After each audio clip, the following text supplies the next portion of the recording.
Alam mo ba na ang isang pari ay tinatawag ding alter Christus, na ang ibig sabihin ay ibang Kristo?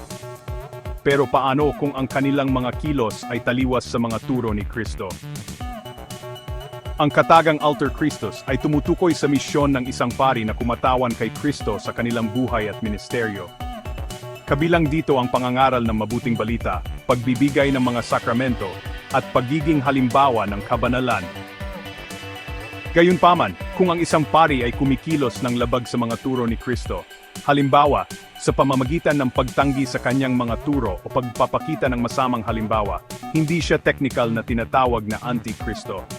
Ang katagang ito ay may mas malalim at apokaliptikong kahulugan at tumutukoy sa isang figura na direktang sumasalungat kay Kristo at sinusubukang sirain ang kanyang gawain, tulad ng ipinaliwanag sa Biblia sa unang Juan Kabanata 2, versikulo 18. Ang isang pari na hindi namumuhay ayon sa kanyang bokasyon ay mas tumpak na tinatawag na sacerdos indignos, isang paring hindi karapat-dapat o infidelis.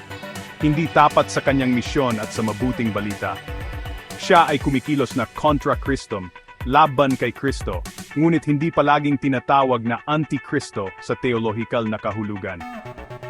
Kapag ang isang pari ay nabigo, tinatraidor niya ang kanyang bokasyon na maging ibang Kristo na nagdudulot ng mga problema at nakakasakit sa kongregasyon. Kaya, ipanalangin natin ang ating mga pari upang sila ay mamuhay bilang tunay na alter Christus. Ano ang iyong mga saloobin tungkol dito? Isulat ang iyong mga komento at ibahagi ang video na ito upang ipagpatuloy ang talakayan tungkol sa ating pananampalataya.